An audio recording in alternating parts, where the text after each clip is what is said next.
Thank you all for coming. Obviously, this is a day that we all remember, the date, and we will do the best we can to get through this evening. At this time, I would like to introduce Mike Shain. Mikey, right here.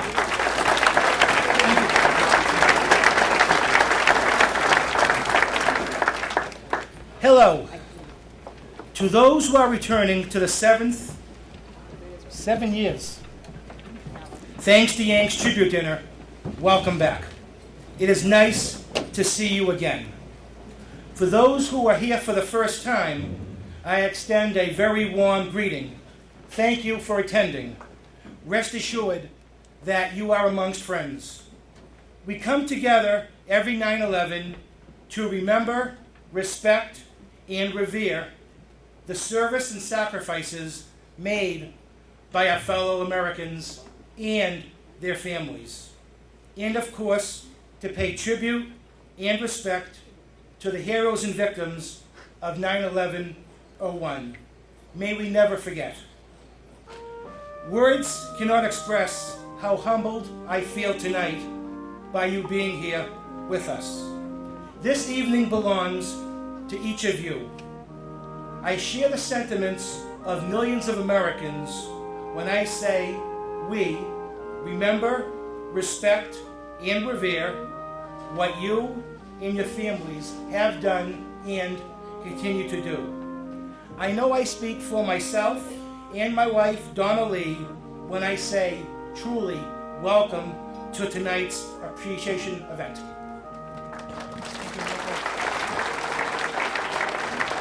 And before we go any further, I think all of us need to acknowledge the fact that Donnalee and Michael have done a fantastic job in the last 7 years of putting this together.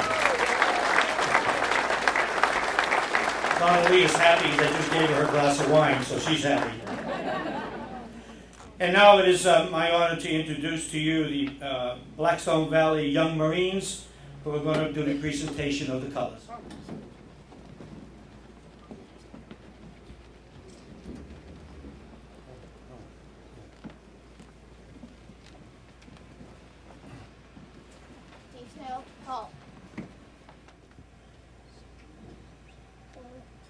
Blue color.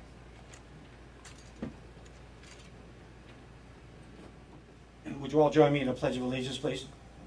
I pledge allegiance to the flag of the United States of America and to the republic for which it stands, one nation, under God, indivisible, with liberty and justice for all. Singing our national anthem tonight is Shannon Jackman. Shannon? Oh, say, can you see by the dawn's early light once so proudly we hailed at the twilight's last gleaming, whose broad stripes and bright stars through the pale moonlit fight o'er the ramparts we watched were so gallantly streamed, and the rockets ran glad, their bombs bursting in air gave proof through the night that our flag was still there. Oh, say does that star-spangled banner yet wave o'er the land of the free and the home of the brave?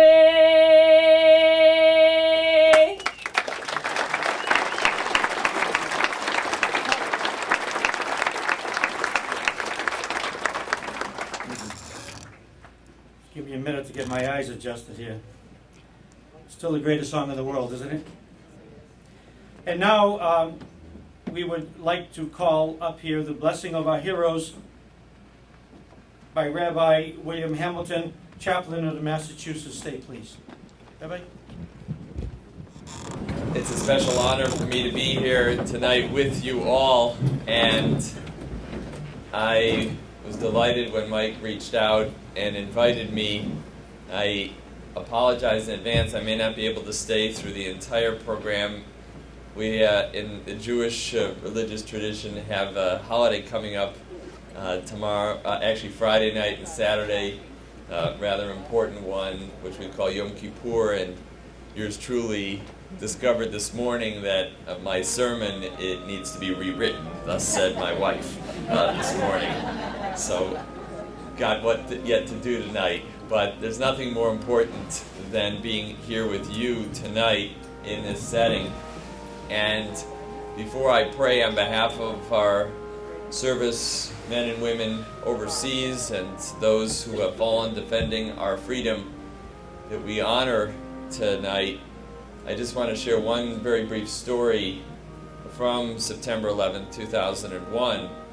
I had just become a chaplain for the Massachusetts State Police a year earlier, and some of you may recall, some of you may be a little young, but many of you may recall that on that day, that beautiful end of summer day, with the skies clear over New York, and the horrors that we all witnessed, the very first people we knew who had died were actually the people who were on the planes that left from Logan Airport. And paged out to the airport that morning, I recall one memory with you this evening. I was sitting with a father who had just lost his wife, the mother of their 3 daughters, and she had worked at TJX out in Framingham, and it was about 4:30 in the afternoon. I was trying to help him with his enormous grief and support him and be there for him. And what I remember vividly is, in addition to describing how he had no idea how to shop for dresses for his girls, somebody knocked on the door and said, "The president's about to address the nation." We were at the Hilton Hotel in Logan Airport. Said, "Would you like to come out and listen to what the president has to say?" And I remember, I'll never forget his response. He simply, with tears in his eyes, shook his head and said, no, that's okay. I'll stay here. I'll hear what the president says later." And I remember being so taken by that, because even though for the rest of us 9/11 changed history, even though for the rest of us it was a moment that would define how our lives would forever change as Americans, for this particular gentleman, it was deeply personal. It was about his wife, the mother of their children, the daughter of his mother and father-in-law, and therefore his grief was profoundly close to him. That's the way in which I remember that fateful day. And I'm mindful as well that we're here tonight to not only honor those who gave their lives, lost their lives on that particular day, who were uniquely not in uniform. I just call your attention to this wonderful table over here that has a number of pictures and tributes to those who have fallen, as well as to those who are currently serving overseas. We hold them in our prayers this evening, and we honor their sacrifice and their continued service to our great country. Please stand now as we pray on their behalf. In the air, in the water, on the land, wherever they may be serving, we pray that you continue to protect them, to guard them, to watch over them, and to bring them home safely. Live by the ideals which they lived for, and the principles for which they paid the ultimate sacrifice. May God watch over you as you watched over us. Rest in peace.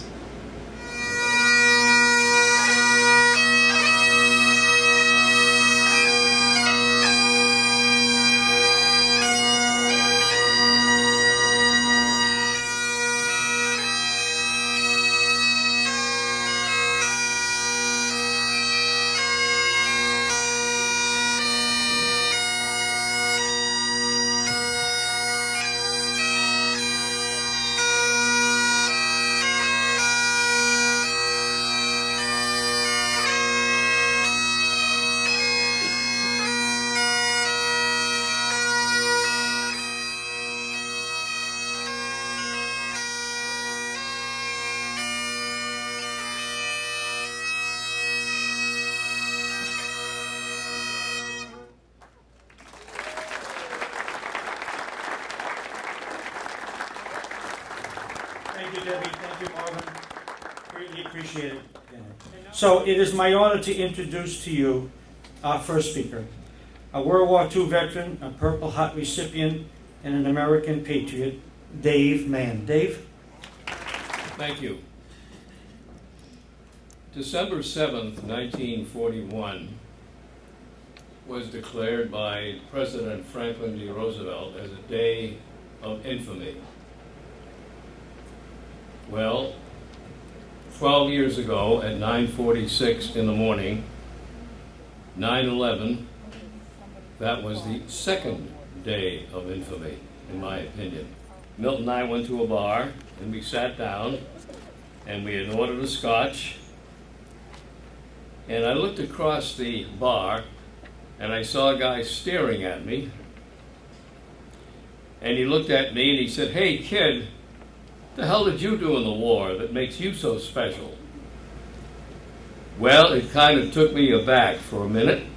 I knew the guy was pretty drunk, and I didn't want to get into a fight because I had known more than my share of fighting these last 3 years, and I was done. And just then I noticed a small flag hanging behind the bar, and I was nervous, but I had to get rid of this jackrabbit. So I spoke up saying, "You see that flag, mister?" I honored that flag 100 times over. Because of that flag, I saw my best friend get blown up on a bridge right before my eyes. But I dried my tears and I started building a new bridge because I knew I had to. Those stars and stripes you see there were the same ones I saw at the field hospital where they brought me in bleeding and dazed when I lost every single man in my outfit. Every single one of them. I was the only one that came out alive. That flag was often the last thing I saw at night and the first thing I saw in the morning. I saw people try to burn that flag, mister, but we didn't let them. And I remember that flag was soaked with rain, blowing in icy winds, and shot full of holes when I soaked with rain, freezing cold, and shot full of holes. But I kept going because it kept going. That flag was always there, reminding me of what was back home and who was back home. So yeah, I honored that flag, mister, and because of that, you and I are free to sit here and enjoy a drink together.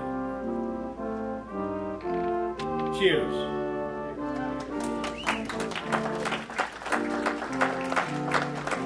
Could I have all the veterans that are here just stand up and be recognized, please, no matter where you served, how long ago you served. Thank you. Thank you all. Thank you. All first responders from wherever you're from, just please stand up and be recognized. And thank you. Thank you for all you do.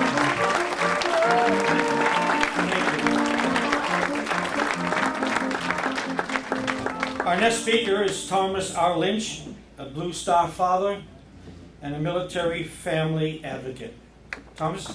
Extremely humbled to be able to follow a World War II vet. My dad was in the Battle of Lady Gulf and on a troop carrier back in the day, so for me to give up 2 minutes of my time to a World War II vet, it's very, very easy to do. I am a Blue Star dad. I'd really like to thank Mike Shain and his beautiful wife Donnalee. A little background on me: I've got one son that's home from Afghanistan now. I've got another one in the Navy, and it's very emotional for me to be in your presence. And I say, and I mean it from the bottom of my heart, that there are not enough lifetimes for me to repay the debt that I owe to you and your families. And I know that my son is home safely today from Afghanistan because those beside him fought so aggressively and willed it so. His pals you talk to, any veteran in this room, they are going to fight to the end for their pals. I became involved for the other Blue Star families that are out there. They know what we go through when our children are deployed. They say that, well, you deploy with your children when they go, and they mean it. It's a lot of things that we experience as family members when our children are deployed. I really want to challenge, everybody in the room, but certainly the youngsters, that you really can have such a profound impact on these families that have children deployed. And even though we may read in the newspapers or hear that there's a drawdown and the war's coming to a close, well, the only thing they may be closing are the PXs and the ability for some of these service members to get what they really need. So we are continuing to pump out thousands of these care packages every year, even though we are being told, and we are being told by some people, Dad, don't worry about it, they got everything they need. Even though we're getting emails and phone calls from families that say, well, they're not getting what they need. And it's at some point we may shift our efforts, as we are now somewhat, towards our wounded warriors that are coming back. But it really is, if you can just take one thing out of here today, it really is the small stuff. I just started with a little table out in front of Stop and Shop and collecting pennies and nickels and dimes, and people just writing thank yous or letters to these troops. And for those of us who do have children in harm's way, when they get letters from the Girl Scouts or the Boy Scouts or whoever, it really does have a huge impact on them. It gives them a little touch of home. And I can speak to the truth on that now that my son is home, and of course my Navy son's a little bit more greedy than my Army son. He wants a whole lot more. Sent out 300 care packages for everybody on his ship, but it's the small stuff. It really is. A package of gummy worms. They used to eat in those MREs that are tasteless, as you guys, men and women, know. And I think back in the day, you may have put Tabasco sauce or something on it. My son, all he wanted was gummy worms, so something sour, something that had a different taste to it. So I went into CVS and pulled them all off the shelf. $250 later, I sent them off all the gummy worms him and his platoon needed. Of course, I go overboard, obviously, but just some of those small items really do have an impact. And so I am going to cut it short. I've used up all my time here, but really, whether it's Cape Cod Kiss, the troops, or any other local organization, these care packages. And when I say I sent $5,000 over, don't anybody tell my wife that. I mean, I sent cigars, I sent all kinds of stuff, but that's what he remembered right there. And I'm going to leave it right there so, as people are milling around, you can see what we do as an organization to take care of our troops. But again, in closing, I stand humbly before our Gold Star families here and thank you for bringing my son home to me. Thank you. Blue Star families that are here tonight, just stand up and be at least recognized if there's any. Please, down back. Here. Thank you. And I'd be remiss if I didn't ask Gold Star families, please stand and be acknowledged at least. Thank you.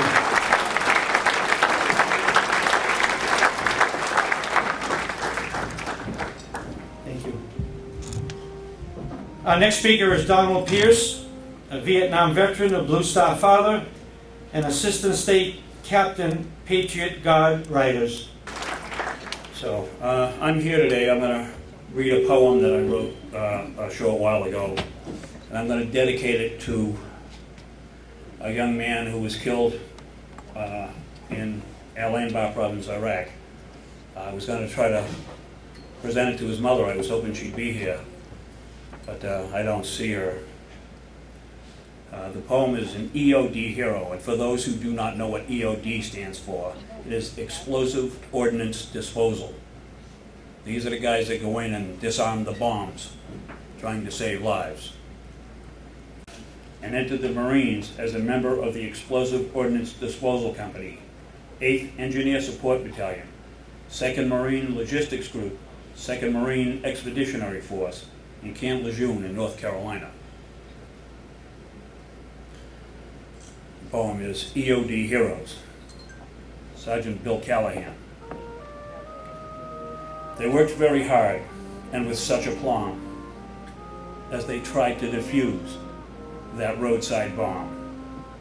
Who knew what would happen on that terrible day? Who knew that the bomb would go off that way? These American heroes each gave their life so others could go home to husband or wife.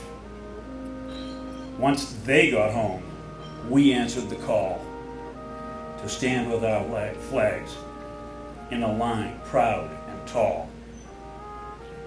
We wept with their families as they went to their rest, for these heroes all were America's best. These heroes served without regret, so we will never, ever forget. God bless you and rest easy, Bill. Thank you.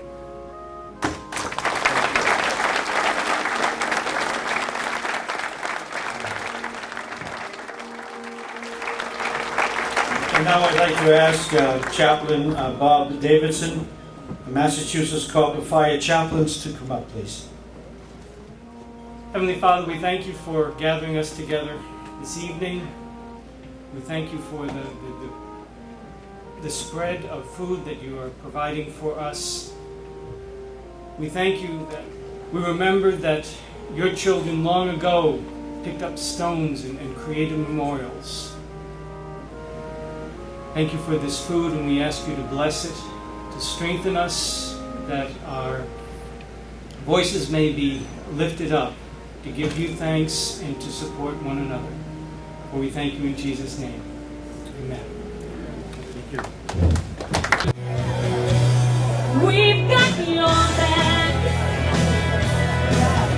when you stand on the front line for us. We're the ones you can always depend on. We're the ones you can always trust. We've got your back.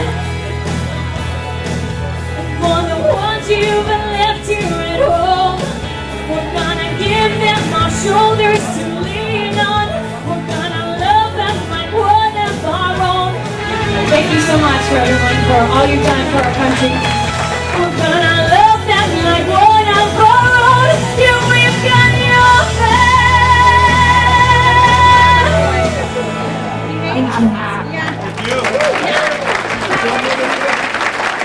It is certainly an honor to introduce to you a young man, and I'll read his bio if I may. His name, obviously, if you don't know, is Andrew Biggio. In 2006, I enlisted in the Marine Corps as an infantry rifleman. I served in Iraq in 2008 and Afghanistan in 2011. I am currently the founder and organizer of the largest motorcycle charity run in New England, Boston's Wounded Vet Run, with some 5,000 participants.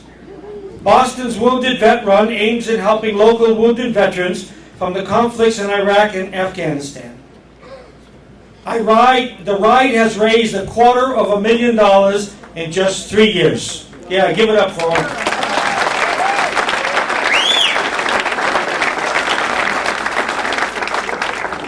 These funds provide housing modification, cars, trikes, and basic living needs to wounded warriors and their families. I am currently a grad student at Northeastern University for Homeland Security. Please welcome Andrew. How's everyone doing out there? It's hot in here, right? But it's not Iraq hot, so shut up. No, I'm just kidding. Just kidding. Military humor, no one get all sensitive, please. That was a nice bio. If I knew he was going to say that I wrote it, I probably wouldn't have wrote it or talked myself up like that. But it's just funny because 12 years ago today I was sitting in the 8th grade, and I would have never thought I'd be, 12 years later I was standing in front of a crowd of people in a military uniform and talking on 9/11. It's a crazy journey that this country has taken in the last 12 years. And even though 9/11 was 12 years ago, people are still dying and people are still being hurt due to 9/11. And as the Gold Star family members in here know, and the wounded warriors that are rehabilitating at Walter Reed Hospital with no limbs know that as well. And that's kind of what I'm here to talk about, is New England's wounded warriors, New England's wounded veterans in particular. I started a motorcycle run along with a lot of motorcycle enthusiasts and fellow veterans. Some of them are here in this room, and I'll make sure they get acknowledged shortly. 3 years ago, for a paratrooper who in Iraq lost an eighth of his brain from an IED explosion. Okay, so here's a 24-year-old kid who went from being a paratrooper, losing an eighth of his brain, to now he's pretty much a 10-year-old in a 24-year-old's body. And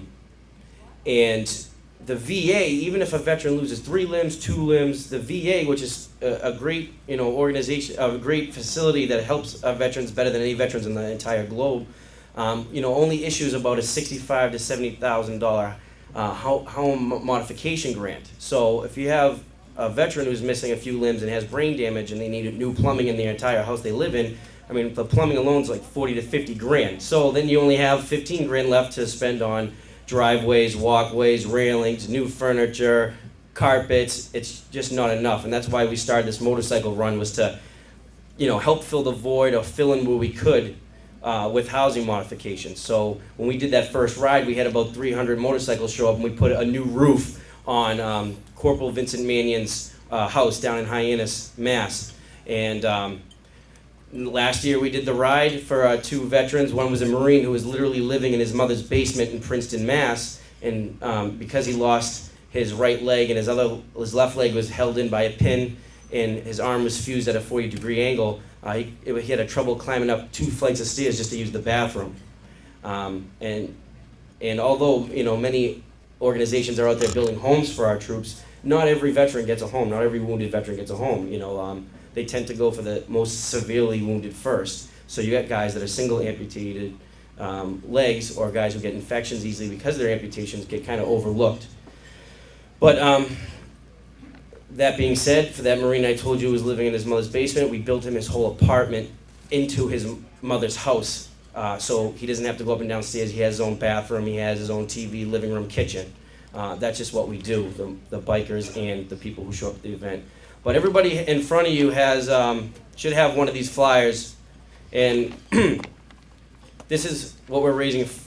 This is who we're raising funds for next, and our next motorcycle charity run is going to be happening for. And you don't have to have a motorcycle to participate. It's a concert, it's a barbecue, it's everything. So even if you don't have a bike, you can participate.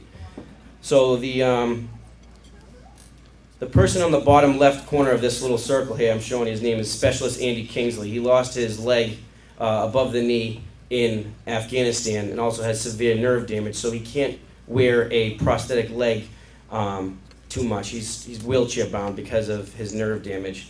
We're going to be raising some money for his son, for a trust fund for his son. The gentleman on the bottom right is Air Force Tech Sergeant Joe Delorier, and unfortunately, he is a triple amputee. He lost an arm and both his legs in Afghanistan. He was EOD, like we were hearing from this morning about the speech about improvised, as I was, about explosive ordnance disposal. Sorry. So They actually have just started building him a home. But we're gonna raise some money for him to get a vehicle because right now he has a modified van that was bought for him. And to be a 30-year-old person and having a minivan, it's just something that, although it's great, it was provided for him. He wants just a car that's lower to the ground, so it's easier for him to get in. And he also has a wife too, so when she uses the vehicle and he doesn't go anywhere, he's stuck at home without a car. So we want to provide that family with an extra vehicle. And then the Marine on the top here with the sniper rifle in his arms is Lance Corporal, or Corporal, he just got promoted to Kevin Dubois, and he's from Rhode Island, Mass. And an IED actually destroyed his body to the point he's pretty much just from the belly button down gone. He has no hips or legs. And he's someone who was a sniper in the Marine Corps. He used to love to hunt, love the outdoors, and he can't do it now with a wheelchair. So we would like to build him one of those four-wheel all-terrain vehicles so he can go enjoy the wilderness again, get back into hunting, go fishing, whatever he has to do.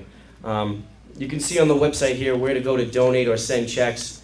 Right now we're working on the motorcycle run. As it was said earlier, we had nearly 5,000 people participate last year. I mean, it was just crazy roadblocks and traffic for hours. So we're trying to make it better for the community and at the same time make it the best way to benefit these wounded veterans. So I urge you to check on the website for the date. It's going to be the last Sunday in April.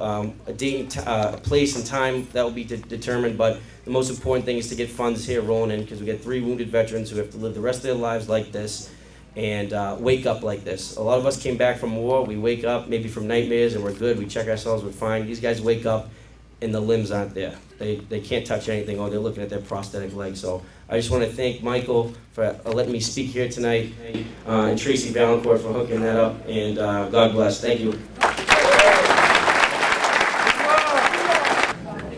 Andrew mentioned Joe. And Joe, I believe, was born in Bellingham, Massachusetts. And 2 or 3 years ago, we did a fundraiser. It was 2 years ago, we did a fundraiser at the VFW, I believe, in Franklin or Bellingham for Joe. And Joe was at the hospital in Washington.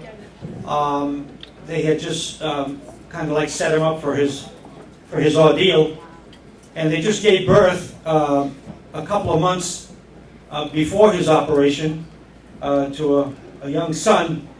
And they had a video camera. I don't understand how all this works, but I saw it. They had the video camera at the VFW, and they had the video camera as a Spook? Yeah, Skype, whatever it is, in Washington. And his only wish that night, they could hold his son. And his wife brought the baby in, and of course there was Joe at the end of the bed in the hospital, and he held his son. And I guess we all lost it after that. But keep up the good work, Andrew. And you know what? This is kind of a historic night tonight. It really is. And I'm going to introduce a young man, because I think he is a young man. And probably if you know history, you'll understand the introduction I'm going to make. We're honored to have tonight Lieutenant Colonel Enoch Woodhouse, one of the original Tuskegee Airmen. Lieutenant Colonel.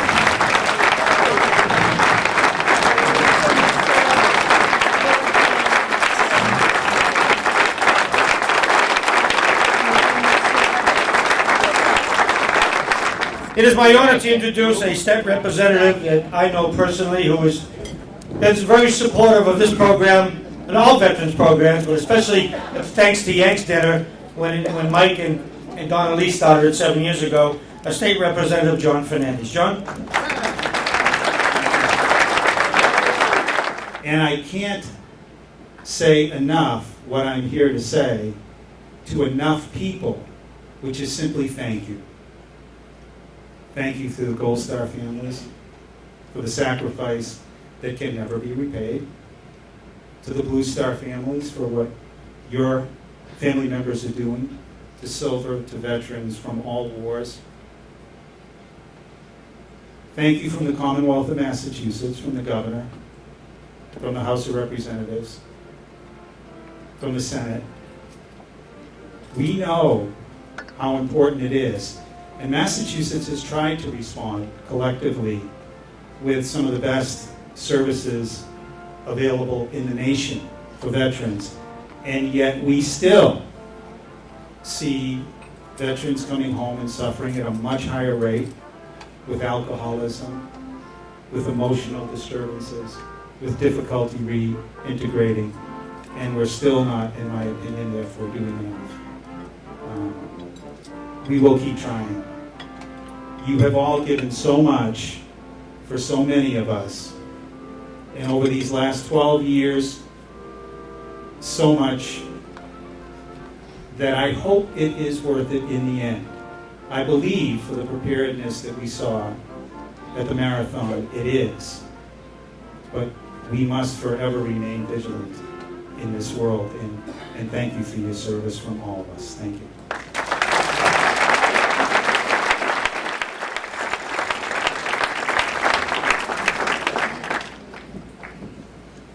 Almost there. Our next guest speaker is Viviana Marcotte. She's a coordinator of the Women's Veterans Network of the Massachusetts Department of Veteran Services. She has worked at the department since 2010, where she has provided direct assistance to over 500 women veterans each year. Through her outreach, she has increased the database of women veterans in Massachusetts from 13,000 to 15,500, and is consistently encouraging women to register into the network. She continues to educate and provide insight into the specific needs of women veterans through presentations and various events she has hosted, to include the annual Women's Veterans Conference and Women's Veterans Appreciation Day. She is a veteran of the Iraq War, where she deployed in 2005-2006 with a medical company who provided mental health services to men and women. She is currently pursuing her master's in mental health and aspires to continue providing assistance to veterans and their families for many years to come. Please welcome Viviana Marcotte. Viviana?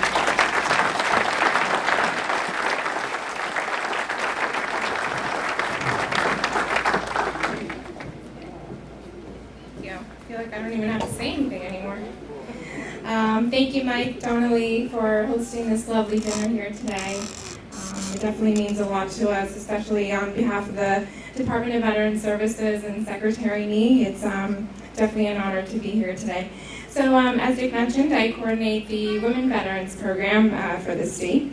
But I'm going to talk to you in general about the department here today, about all our programs that we offer, and I will try to keep it under 7 minutes, I promise.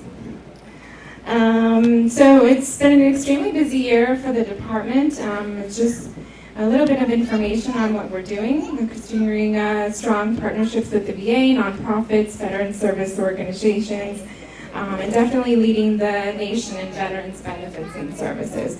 We're definitely proud about that. And earlier this year, our statewide advocacy for veterans empowerment, which is the SAVE team, many of you might know, celebrated their 5th year anniversary. SAVE focuses primarily on suicide prevention using a peer-to-peer approach.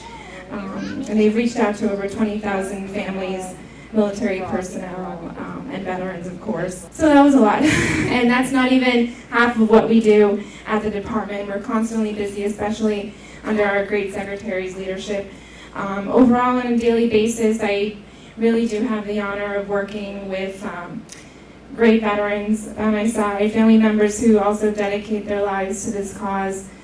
In this role, I've truly learned so much about the amazing women, even throughout history, learning about trailblazers like Deborah Sampson, who fought during the American Revolution and disguised herself as a man just to join the Army, to the women now who are exposed to the same hazard situations and hold combat positions that most aren't aware of, which is a direct reflection of, came at the beginning of this year when DoD announced the ban lift on combat jobs for women veterans. I wasn't really hearing about the mothers of war, many times single mothers that really don't know where to leave their children. They're leaving them with neighbors, friends, and families, coming back to having to be a caregiver again. So not only do they face adversities with the enemy in combat, but also within their own units as well. And unfortunately, women vets are 4 times as likely to return to divorces, financial hardships, which of course include homelessness as well. So in '97, after the Gulf War, the department established the network because it was becoming more and more evident that there weren't as many supportive services. Our outreach efforts have doubled in the last 3 years, since the number of women veterans in the Commonwealth has also doubled from, as I mentioned, 27 to 32,000 women vets. And it's continually growing. We're the fastest growing segment in today's military. So it's definitely exciting to see that. We provided over 500 direct assistance and cases and referrals this year. And every summer we hold the Women Veterans Conference. And in November, I have some flyers, November 7th at the State House, we're holding our 9th annual Women Veterans Appreciation Day.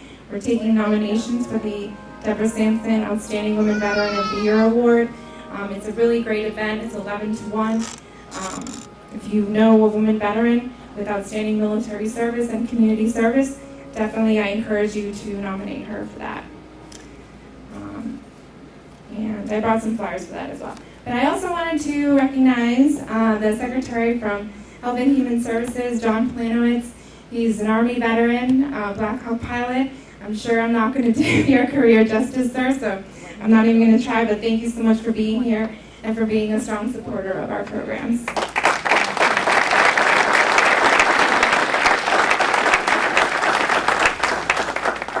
So on behalf of the entire department, every day for us is 9/11. Every day for us is Veterans Day. And we really do want to, it's such an honor to serve veterans and their families every day. We definitely carry 9/11 in our hearts and our heroes and sheroes as well. Blue Star families, Gold Star families, there aren't enough words to express my thank you to you. Thank you so much. Thank you.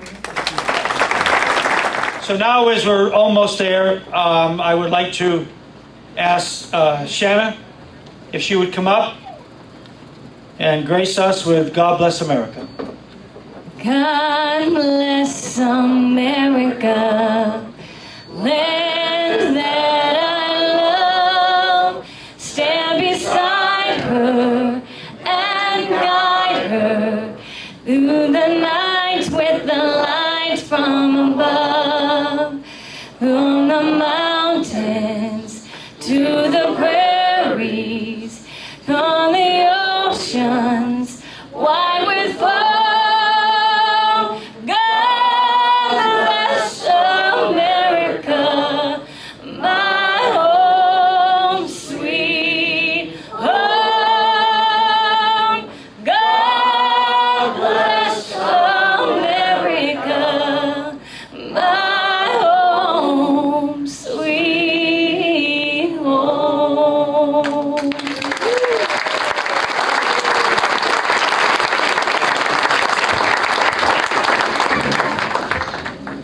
And before I call up Mike for closing and Donnalee for closing remarks, you all can be seated just for a second, please. I know we have them in the audience tonight. I saw a few of them come in with all the area veterans, agents, so various towns. Just stand up and be acknowledged. I know there's a few of you here. Thank you all. Thank you for what you do for our veterans. Thank you. Are you ready, kid? Go for it. Thank you. 2 little words that carry so much meaning, not only to the receiver, but to the sender as well. 7 years ago, Michael, from the bottom of his heart, felt very strongly about wanting to let the family of our military men and women know that just your average citizen truly appreciated all the sacrifices that they made every single day. While I can't always speak to Michael's feelings, after being married to him for almost 24 years now, yeah, I know I deserve a medal, I do have a little inkling into his thoughts and emotions. That is why I can stand here and say unequivocally, Michael has committed himself to saying thank you to each and every one of you who are in the military, your families, our veterans, first responders, and to all of those who in one way or another support you. When I look back in my life and into history, I am struck by how much I have to be thankful for. In the early 1900s, my grandmother left her family in her native Italy as a young bride. She never was able to go back. She never saw her mother or father again because she was here raising a family. She came to the United States to make a better life for her husband and ultimately for her children and one day her grandchildren. I am so grateful for her courage and sacrifices because if it were not for her strength, tenacity, and determination, I may not have been born in the greatest country in the world. The USA, whatever its faults and struggles, is a great country. I am so mindful of the sacrifices that were made by those who came long before us. I have often thought about John Adams leaving Abigail for months and years at a time to forge a new nation. Both believed in equality for all men and women, though it took years for that to happen. They believed in a nation where everyone's voice was heard. They gave of their time, their talents, and their finances so that a new nation founded in democracy could be created. The hardships they and others of their time suffered are not forgotten. I say thank you to them. Thank you also to George Washington, who refused to be crowned king because his belief of an ideal nation was one of democracy, not monarchy. Thank you to Abraham Lincoln, who believed in one nation where all men could be free. Thank you to Woodrow Wilson, under whose presidency women were afforded the right to vote. I could go on for a long time, but I can't, because there are so many people to thank. I stand here today to say I'm thankful to live in a country where we can sit and break bread with people of all races, nationalities, religions, gender, generations, and beliefs without being in fear of our lives. A nation where we not only can, but are encouraged to say what we think and believe. Are we a perfect nation? No, but to quote a famous person, my mother-in-law, the only place you will find perfection is in the dictionary.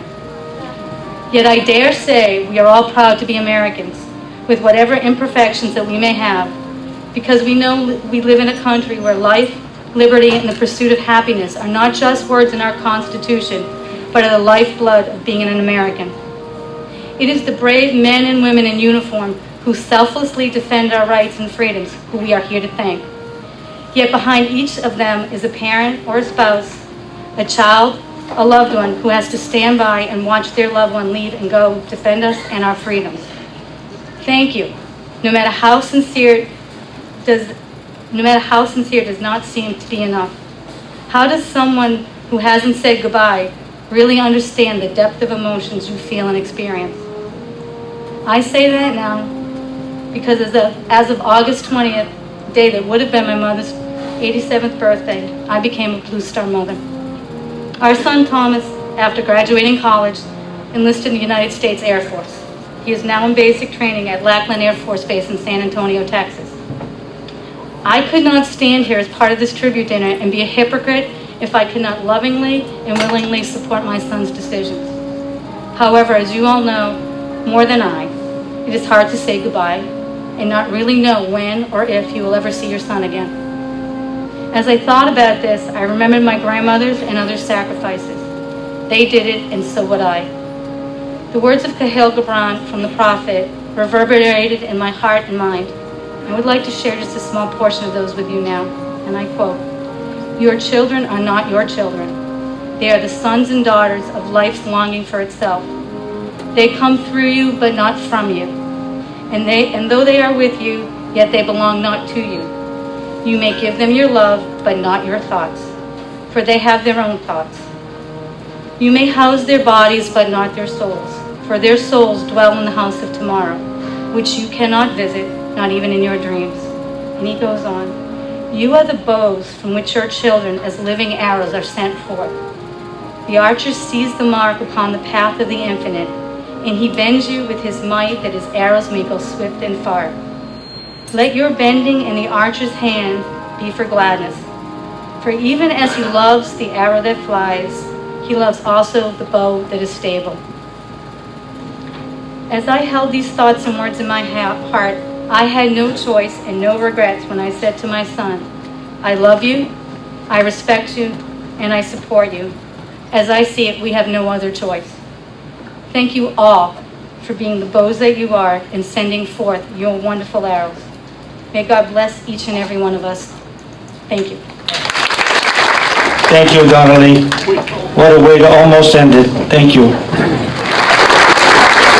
It is my honor to introduce and bring up to the podium for the benediction Father Paul Clifford from the St. Francis of Assisi in Braintree, Mass. Father? It's important, we heard, to remember the little things. We've heard a lot tonight also about how hot it is. But the place of the greatest warmth is in the hearts of someone who loves.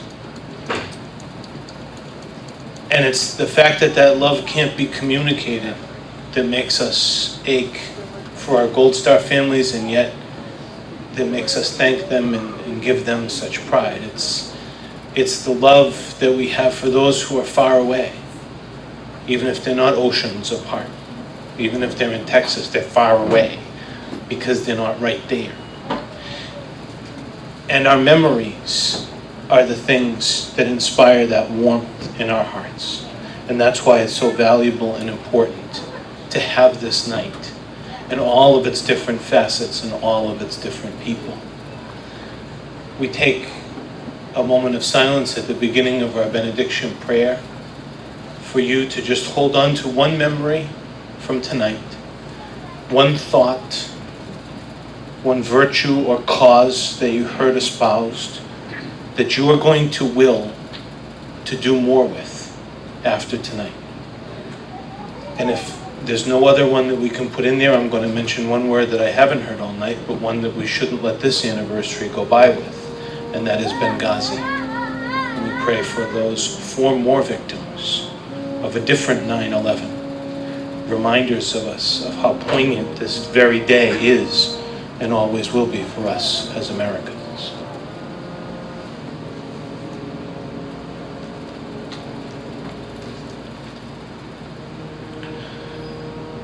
The warmth I think of as a mother's love, and that's how God's memory for us is portrayed in the book of Isaiah. Mike, Old Testament father, he says. I said, all right, you got it. The people were exiled, they were broken, they had little hope. And Isaiah speaks a word of hope and of restoration for what will happen in Israel. And a word of prophecy and of promise. It's a pretty famous little memory, but it calls to mind and wraps up, I think, so much of what we have done here. Zion said, "The Lord has forsaken me. The Lord has forgotten me." Can a mother forget the baby at her breast and have no compassion on the child she has born? Even though she should forget, I will not forget you. See, I have engraved you on the palms of my hands. Your walls are ever before me. Your sons hasten back, and those who laid you waste depart from you. Lift up your eyes and look around. All your sons gather and come to you. As surely as I live, declares the Lord, you will wear them all like ornaments, and more to live out of the love we have in our hearts. That warmth comes there from you. It's your gift to us and your challenge to us. May we accept it and live with it in small things, from gummy bears to a thanks to Yanks dinner, to whatever we can do. May your blessing guide us as we go forth tonight. And in your protection and in the memory that you always have in your heart for us, may we always know the warmth of your love. Amen.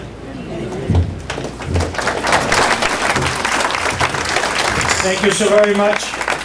For whatever reason you came here tonight, thank you for coming. Tell your friends about it. Maybe you come next year. Have a safe trip, and God bless you all. Thank you.